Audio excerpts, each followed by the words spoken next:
Buenos días, oremos por favor. Padre Celestial, queremos darte gracias, Señor, por la bendición que nos das de reunirnos esta mañana para cantarte, para alabarte, para reconocer tu grandeza, tu bondad. Queremos pedir, Señor, que abriendo tu palabra tú puedas guiarnos y ayudarnos a entenderla y a poder vivir de acuerdo a los principios que nos muestras. Oramos, Señor, en el nombre de Cristo Jesús. Amén. Tomen asiento, buenos días. Génesis capítulo 33, por favor.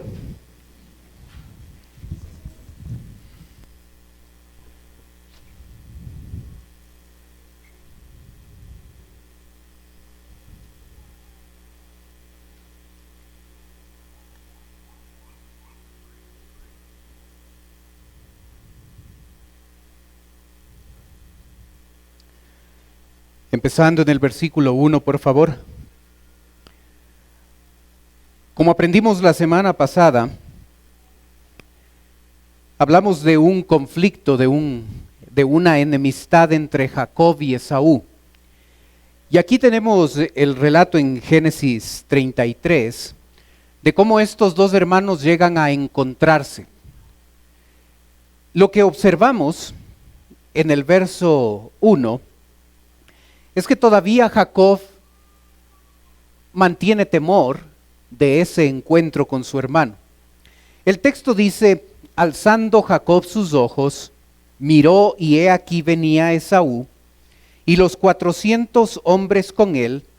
Entonces repartió él los niños entre Lea y Raquel y las dos siervas, y puso las siervas y sus niños delante, luego a Lea y sus niños, y a Raquel y a José de últimos. Y él pasó delante de ellos y se inclinó a tierra 7 veces hasta que se llegó a su hermano.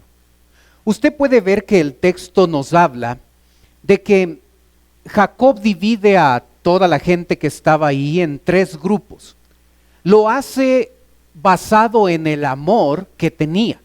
Por ese motivo el primer grupo, el que va a estar más cerca de su hermano Esaú, va a ser sus siervas, sus esclavas Bila y Sila, con sus hijos Dan, Neftalí, Gad y Aser. Después de ese grupo va a venir el siguiente grupo: Lea, su esposa Lea, y sus hijos Rubén, Simeón, Leví, Judá, Isaacar, Zabulón y su hija Dina. Y el tercer grupo, el que va a estar más lejos de Esaú, pero es el grupo que más afecto tiene Jacob, va a ser su amada esposa Raquel y su hijo José. Así es que el campamento va a estar dividido en estos 3 grupos.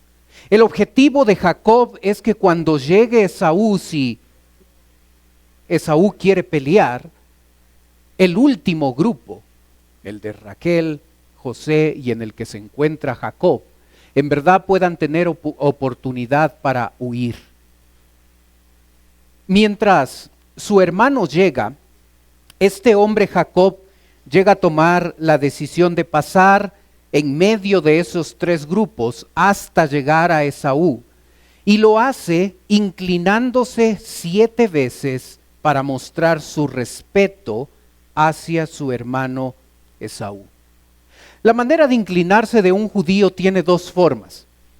La primera es aquella donde se postra en el suelo y pega su cabeza al suelo y así realiza esa manera de adoración. Pero la verdad es que aquí la práctica de inclinarse es diferente. Aquí simplemente es agachar la cabeza e inclinar su cuerpo hacia delante, como una especie de veña.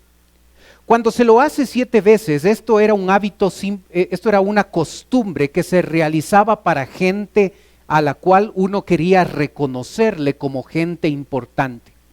Esta práctica era hecha solamente para reyes, para gobernantes importantes.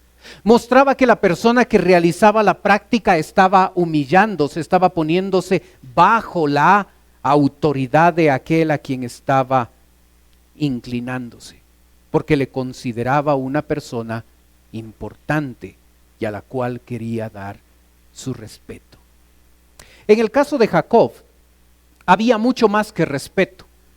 Había el genuino temor que este hombre tenía de que su hermano Esaú, que venía con 400 hombres, pudiera hacerle daño. Así es que por ese miedo, este hombre distribuye a todo el campamento en 3 grupos y luego hace toda una ceremonia. Él y cada uno de los 3 grupos van a hacer toda una ceremonia inclinándose 7 veces para mostrar su respeto y tratar de que Esaú no pelee con ellos. Este hombre tiene miedo. Observemos ahora cómo reacciona su hermano Esaú. Observe versículo 4, por favor. Pero Esaú corrió a su encuentro y le abrazó, y se echó sobre su cuello y le besó, y lloraron, y alzó sus ojos y vio a las mujeres y a los niños. Y dijo, ¿quiénes son estos? Y él respondió, son los niños que Dios ha dado a tu siervo. Observa la actitud de Esaú. 20 años más tarde, Génesis 27 dice, y aborreció Esaú a Jacob por la bendición con que su padre le había bendecido, y dijo en su corazón, llegarán los días de luto de mi padre, y yo mataré a mi hermano Jacob. 20 años más tarde, esta era la actitud. Esta era la resolución que Esaú había tomado. Iba a esperar que su padre muera, y después de muerto su padre, lo que iba a hacer es asesinar a su hermano Jacob. Pero durante esos 20 años, y la Biblia no nos dice el momento exacto en el que ocurrió esto, Dios estaba trabajando en el corazón de Esaú. Jacob no lo sabía, pero cuando Esaú llega a ese sitio, corre, abraza, se echa sobre el cuello de su hermano, le besa, y ambos lloran. Esaú había perdonado a su hermano, y ahora con todo esto está demostrando el perdón que este hombre había decidido dar a aquel Jacob que le había robado la primogenitura y que le había robado la bendición que por derecho como hermano mayor le correspondía. No sabemos por qué Esaú llevó 400 hombres. Algunos dicen que quizás ya le había perdonado a su hermano, pero no sabía cómo su hermano Jacob iba a reaccionar, así es que por si acaso llevaba los 400 hombres. No sabemos. No sabemos el momento en que Esaú perdonó a su hermano, no sabemos por qué llevó 400 hombres, no sabemos exactamente lo que sucedió, pero lo que sí sabemos es que en este versículo 4, este hermano mayor demuestra su perdón a su hermano Jacob cuando corre, le abraza, se echa sobre su cuello, le besa y juntos lloran. Es fácil hablar acerca del perdón. Es fácil predicar acerca del perdón. Es fácil que usted y yo estemos de acuerdo con la importancia que el perdón tiene. Y cada uno podríamos aconsejar al otro de lo importante que es perdonar a una persona. Pero la verdad es que actuar en conformidad a ese perdón es diferente. Esaú no habla acerca del perdón. Esaú demuestra con sus acciones que este hombre había decidido perdonar. No llega donde Jacob a argumentar y a decirle, ¿sabes qué? Si me pides perdón, te perdono. Esaú era el inocente en todo este tema. Él había sido perjudicado desde su punto de vista. A él le habían robado la bendición, a él le habían robado su primogenitura. Y este inocente se acerca a su hermano y sin decir una sola palabra le demuestra que le había perdonado. ¿Qué tal usted y yo en nuestras relaciones personales? ¿Qué tal usted y yo con otras personas? ¿Tenemos algún problema no resuelto? ¿Tenemos algún resentimiento que hemos guardado en el corazón? ¿Hay algún tema del que no hemos resuelto con una persona, con un familiar, con un compañero de trabajo? Quizás el problema tiene que ver con Dios. Quizás no le hemos pedido perdón a Dios por alguna cosa. Quizás no hemos aceptado el perdón que Él nos ha otorgado. Quizás hay algo en nuestra vida no resuelto con alguien. Esaú es un ejemplo a seguir de cómo una persona siendo inocente toma la iniciativa y perdona a su hermano. No hubo reclamos. No hubo, ¿por qué hiciste esto? ¿Por qué me robaste la primogenitura? Dios trabajó en el corazón de este hombre y este hombre cuando observó a su hermano estuvo listo, estuvo dispuesto, dio el primer paso para demostrar con su abrazo y con su beso que había perdonado. Cuando hablamos del perdón, nosotros nos damos cuenta que es un tema de dos. Observe cómo reacciona Jacob ante el perdón que Esaú le da. Versículo 6. Luego vinieron las siervas, ellas y sus hijos, y se inclinaron. Y vino Lea con sus niños y se inclinaron. Y después llegó José y Raquel y también se inclinaron. Y Esaú dijo, ¿qué te propones con todos estos grupos que he encontrado? Y Jacob respondió, el hallar gracia en los ojos de mi señor. Y dijo Esaú, suficiente tengo yo, hermano mío, sea para ti lo que es tuyo. Y dijo Jacob, no, yo te ruego, si he hallado ahora gracia en tus ojos, acepta mi presente, porque he visto tu rostro como si hubiera visto el rostro de Dios, pues que con tanto favor me has recibido. Acepta, te ruego, mi presente que te he traído, porque Dios me ha hecho merced y todo lo que hay aquí es mío. E insistió con él, y Esaú lo tomó. Observó la palabra presente repetida 2 veces. En el versículo 10 la primera vez, en el versículo 11 la segunda vez. En nuestro idioma es exactamente la misma palabra. En el original no. La primera vez que aparece la palabra en el versículo 10 habla de un obsequio que se le da a Dios. Se usa esa palabra para referirse a los sacrificios que una persona da a Dios. La segunda palabra, la que está en versículo 11, hace referencia a los obsequios que una persona da a otra persona. La confianza de Jacob está en el presente, en el regalo.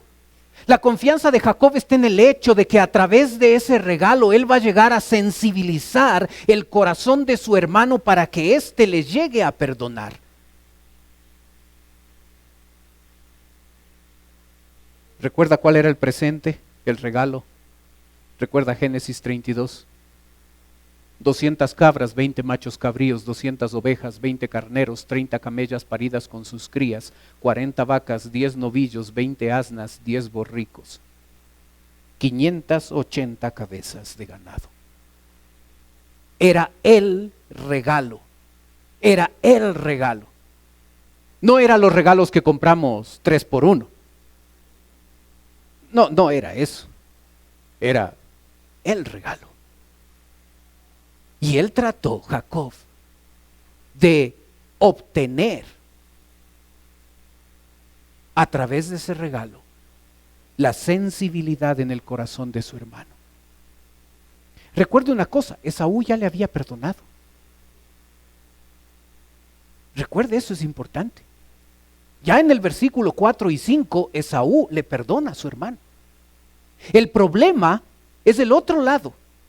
Jacob no acepta ese perdón. Jacob todavía necesita que su hermano reciba el regalo para ver si ese perdón realmente era genuino.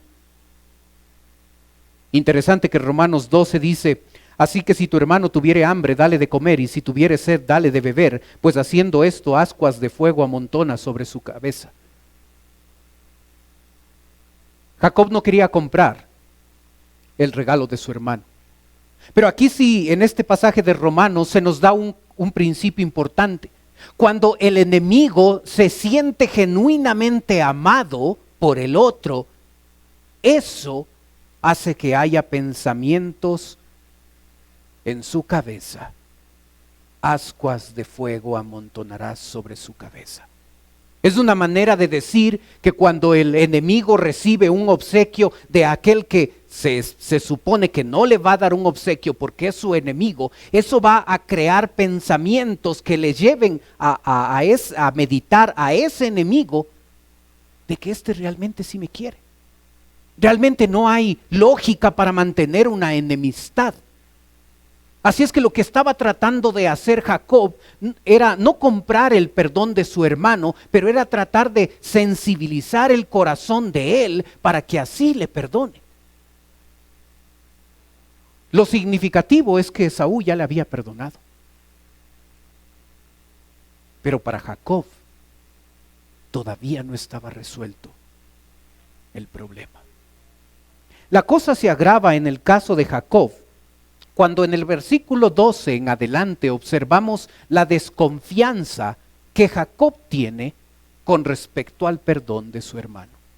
El texto dice: y Esaú dijo: anda, vamos, y yo iré delante de ti. Y Jacob le dijo: mi señor sabe que los niños son tiernos, y que tengo ovejas y vacas paridas, y si las fatigan, en un día morirán todas las ovejas. Pase ahora mi señor delante de su siervo, y yo me iré poco a poco al paso del ganado que va delante de mí, y al paso de los niños hasta que llegue a mi señor a Seir. No pierda la última palabra.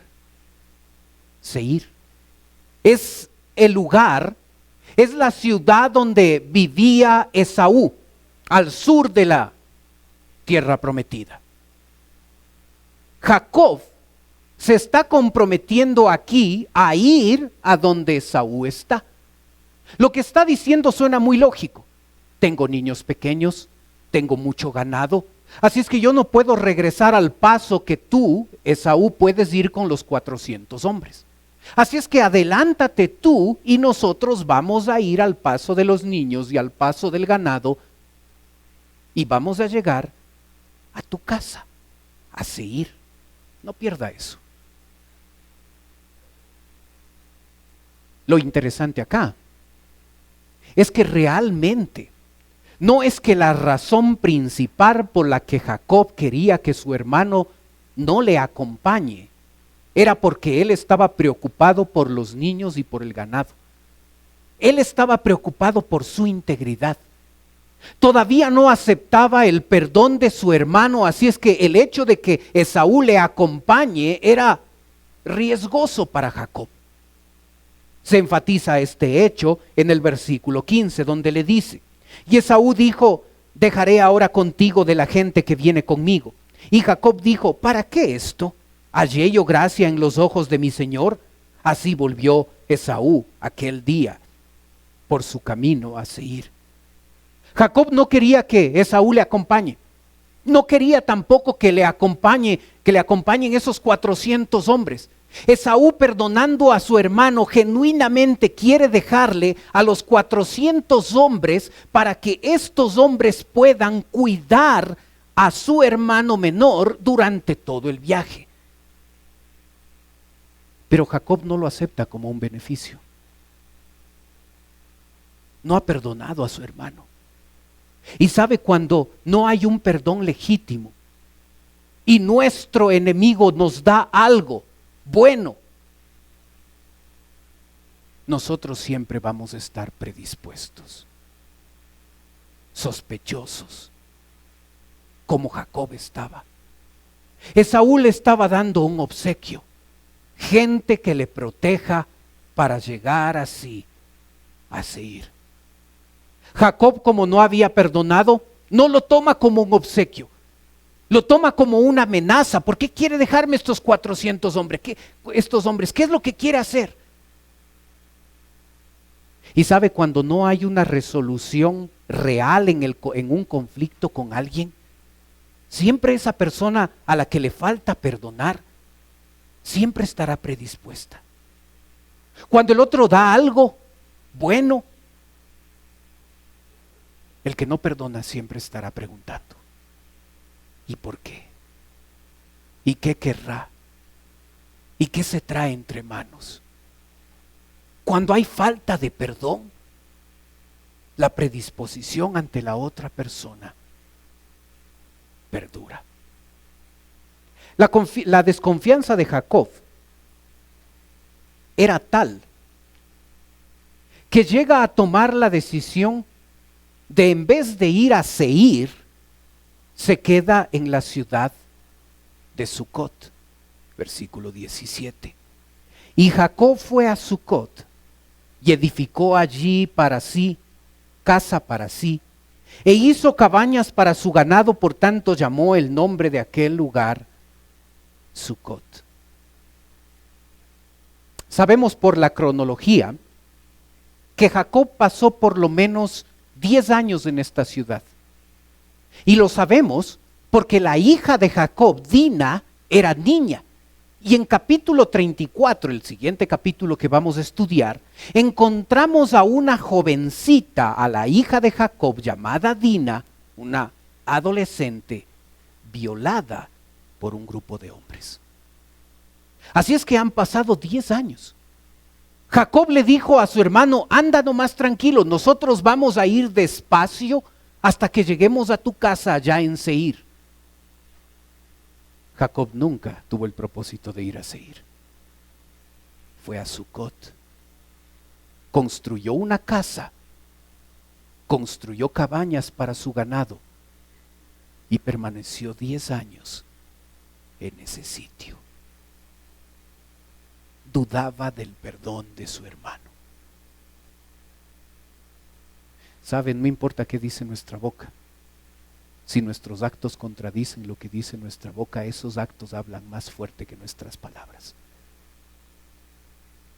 Para Jacob fue fácil: anda, adelántate, yo voy a ir a tu casa a Seir. Y en vez de ir allá, fue a Sucot y permaneció 10 años allá. Dudaba del perdón de su hermano y sus acciones hablaban fuertemente por esa desconfianza que él tenía. Versículo 18. Observe qué pasa después de 10 años. Después Jacob llegó sano y salvo. Observa la frase: sano y salvo. Observa cómo estaba la parte emocional de Jacob en todo esto. Muy intranquilo. Le tenía miedo a su hermano, y aun cuando su hermano genuinamente le había perdonado, Jacob no estaba dispuesto a aceptar esto. Después Jacob llegó sano y salvo a la ciudad de Siquem, que está en la tierra de Canaán, cuando venía a Padán Aram, y acampó delante de la ciudad. Y compró una parte del campo donde plantó su tienda de mano de los hijos de Hamor, padre de Siquem, por 100 monedas. Observe gráficamente lo que está pasando. En la siguiente, por favor. Esas son las ruinas de Siquem. Observa el mapa. Observa el río Jaboc. Observa dónde está Sucot. Observa al lado izquierdo dónde está Siquem. Observa en la parte de abajo dónde está Seir. Lo interesante es que del puntito donde dice río Jaboc, ahí estaba Jacob con toda su familia. Y después de que su hermano toma la decisión de dejarle solo y regresar a su tierra, a la parte sur de Canaán, su hermano vuelve a cruzar el río Jaboc y se va, en vez de ir al sur, como había dicho, se va al norte a la ciudad de Sucot. Su hermano estaba huyendo.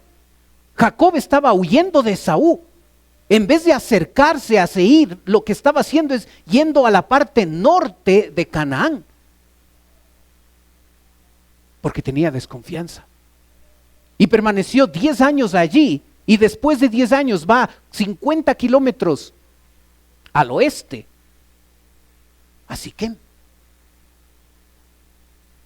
Observa lo que está sucediendo, observa lo que está haciendo Jacob. Desconfía del perdón de su hermano. No quiere ir a Seir aun cuando lo dijo. No quiere visitar a su hermano que ya le había perdonado, pero para él, para Jacob, todavía el resentimiento, el problema no resuelto permanecía en el corazón de él. Así es que no quería acercarse a ese lugar. Y por eso la frase sano y salvo describe muy bien la parte emocional en el corazón de Jacob. Este hombre, Jacob, en el versículo 20, observe, dice: y erigió allí un altar y le llamó él Eloé Israel. Nombre significativo. Lo que significa es él, Dios de Israel es mi Dios. Lo que Jacob está diciendo es que el Dios, Jehová, es mi Dios. En la relación entre Jacob y Dios, esa relación para Jacob estaba muy bien. Hizo un altar, le reconoció nuevamente a Dios, al Dios de la creación, como su Dios personal. No le llama el Dios de Abraham y el Dios de Isaac como años atrás lo había hecho. Le llama mi Dios. Y en vez de utilizar su nombre, Jacob, utiliza el nuevo nombre que Dios le había puesto: Israel. Y sabe, mientras Jacob mantenía un problema no resuelto con su hermano, del lado de él, todavía él podía continuar alabando, adorando a Dios, haciéndole un altar, dando una declaración teológica, doctrinal importante: este Dios es mi Dios. Y sabe, muchas veces nos pasa esto. Nosotros pensamos que podemos desconectar nuestra relación vertical con Dios de nuestra relación horizontal con la gente. Creemos que son dos temas diferentes. Yo puedo estar bien con Dios, puedo hacerle un altar, puedo hacer una declaración significativa como Dios es mi Dios, y pensar que no es problema mantener un resentimiento con alguien. Imagina cuando la Biblia en Mateo 5 dice: si traes tu ofrenda al altar y te acuerdas que tu hermano tiene algo contra ti, deja tu ofrenda en el altar, reconcíliate primero con tu hermano y entonces ven y presenta tu ofrenda. Para Dios no desvincula nuestra relación vertical con Él de nuestra relación horizontal. Para nosotros es bastante cómodo decir: estoy bien con Dios aun cuando guardo un resentimiento con mi hermano. Para nosotros es bastante fácil afirmar que mi relación con Dios está bien cuando tengo un resentimiento con el que está al lado mío.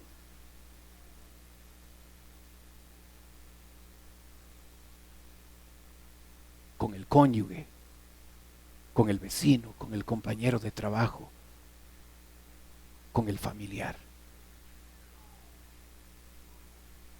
Y va a tocarle a Dios intervenir nuevamente en Génesis 35 y ordenarle a Jacob que vaya a Betel, que deje de estar deambulando entre Sucot y Siquem y vaya a Betel.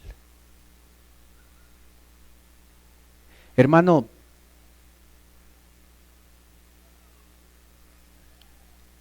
¿le cuesta recibir el perdón de otro? ¿Le cuesta perdonarse a sí mismo?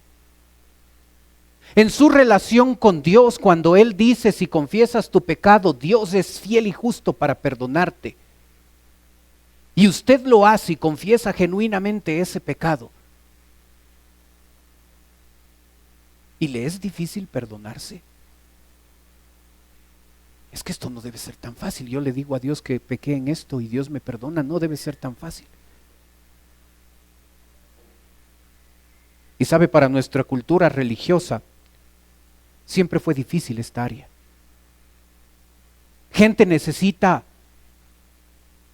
andar de rodillas para que las rodillas sangren, porque ahí sí Dios me va a perdonar. O necesito crear un monasterio para autoflagelarme, porque ahí sí Dios me va a perdonar. Y en eso de que solo confieso mi pecado y Dios ya me perdona, es demasiado fácil. Necesito autoflagelarme para demostrar que realmente Dios me ha perdonado. ¿Le pasa eso en su relación con Dios? ¿Es difícil aceptar el perdón de Dios en su vida? ¿Está intranquilo o intranquila en su corazón porque hizo algo y es que Dios no va a perdonar esto? Nuestra parte es confesar el pecado. Y no es por nuestra bonita cara que Dios nos perdona. Es porque Él es fiel y justo y por eso nos perdona. Por eso lo hace. El problema a veces es con Dios en esa relación, pero a veces también el problema es con otra persona. Cuando otra persona como Esaú, de manera fácil, llega a perdonar a su hermano, llega a abrazarle, a besarle, lloran juntos y Esaú le perdona a su hermano. Pero para Jacob no es fácil recibir ese perdón. A Jacob le va a costar años. Y aún después de años, cuando estos dos hermanos se vuelven a reunir porque su papá se muere y se reúnen para el entierro de su papá, Jacob todavía le llega a decir a su hermano Esaú: nuestro papá antes de morir me dijo que te haga acuerdo, que me perdones. ¿Cuán difícil fue para Jacob aceptar el perdón de su hermano?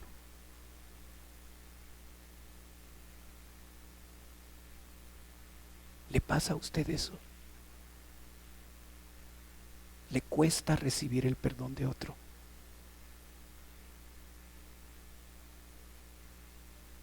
¿Con quién se identifica?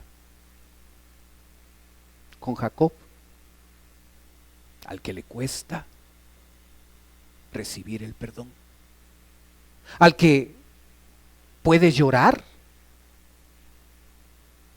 ¿Puede besar al hermano? Pero en el fondo el resentimiento está ahí. ¿O nos identificamos con Esaú?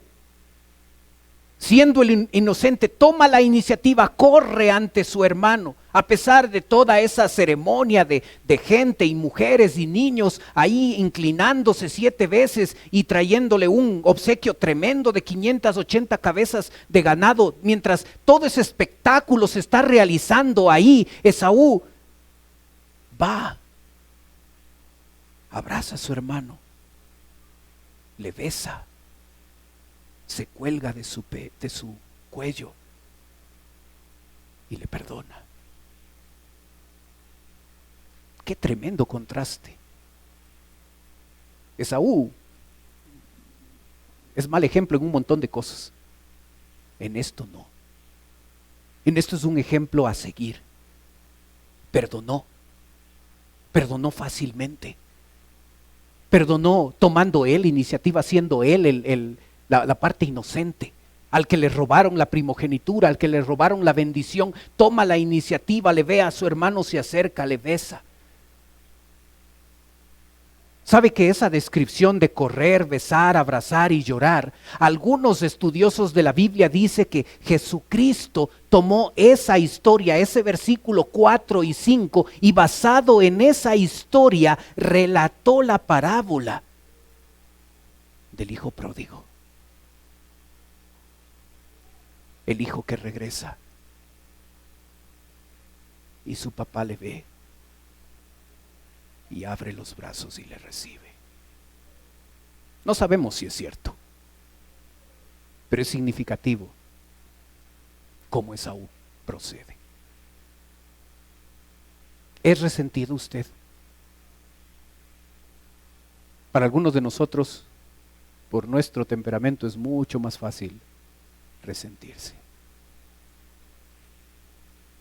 Guarda en el corazón algo no resuelto. Hay alguien al que deberíamos acercarnos y decirle, ¿sabes qué? Hay esto en el corazón. Perdóname.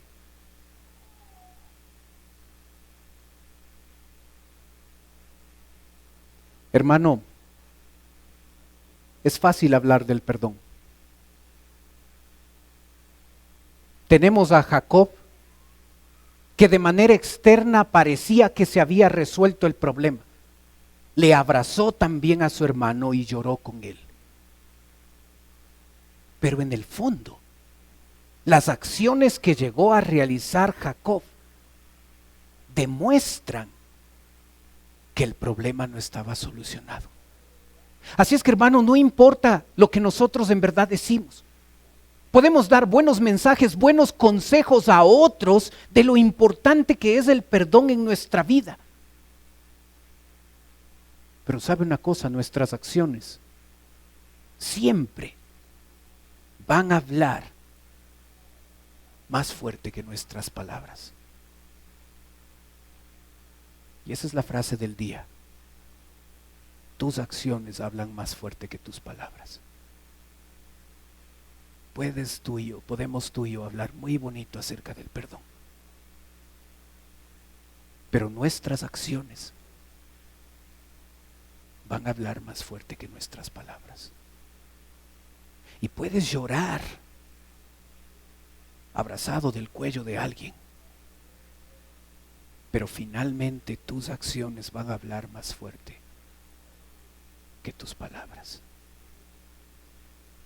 Jacob no había perdonado a su hermano y sus acciones demostraban la desconfianza que éste le tenía a su hermano Esaú. ¿A quién te pareces? ¿A Esaú o a Jacob? Oremos.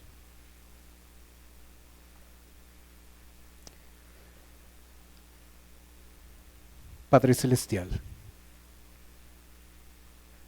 te damos gracias, Señor, por tu palabra.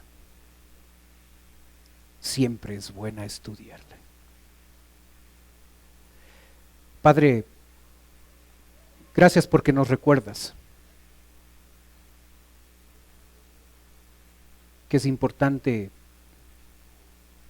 darnos cuenta que no podemos dividir, no podemos separar nuestra relación contigo de nuestra relación con nuestro prójimo. Y yo pido, Padre, que delante de ti, de manera honesta, nosotros realmente podamos evaluar nuestra vida, nuestro corazón. Y yo te ruego, Padre, que nosotros reproduzcamos el buen ejemplo de Esaú. Tomemos la iniciativa, seamos o no culpables, y podamos dar el primer paso para resolver el conflicto. Ese conflicto que está ahí en nuestra vida, ese resentimiento que está ahí en el corazón. Yo pido, Padre, tu ayuda en la aplicación de tu palabra a nuestra vida.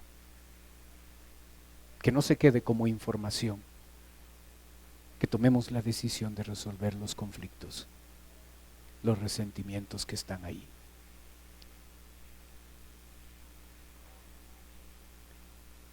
Y mientras usted sigue orando, por favor, puede ser que esta mañana hay alguien que nos visita. Y si usted viene por primera vez y dice, pastor, yo quisiera que usted ore por mí. Mientras los demás tienen sus ojos cerrados, si usted viene por primera vez y necesita oración, solo yo estoy mirando. Usted puede levantar un ratito su mano y con eso me está diciendo a mí, vengo por primera vez, ore por mí. ¿Hay alguien así?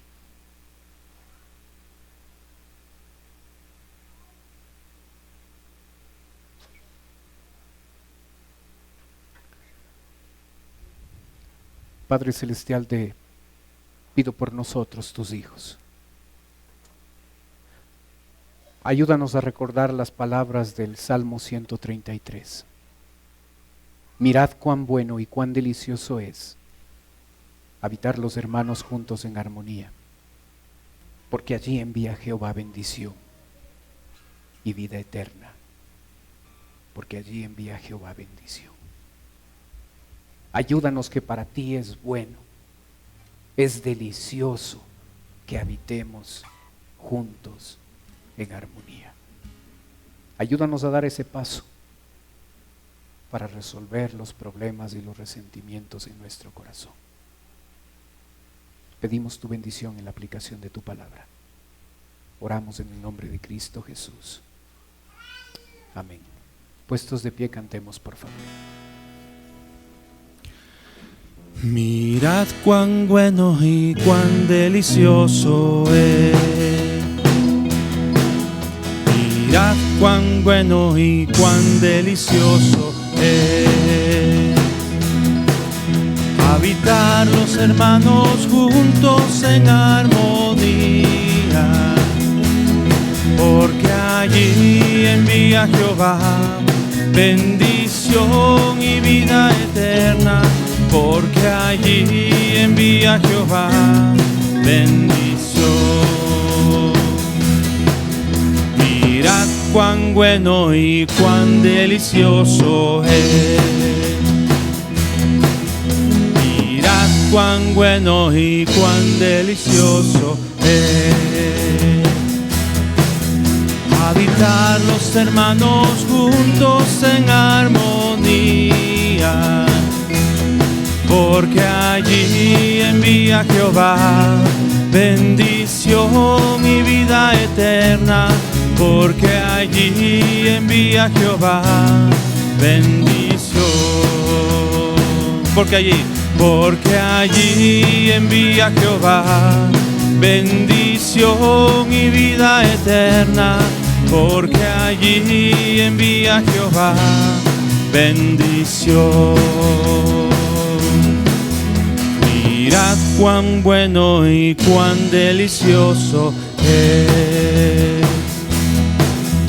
Mirad cuán bueno y cuán delicioso es.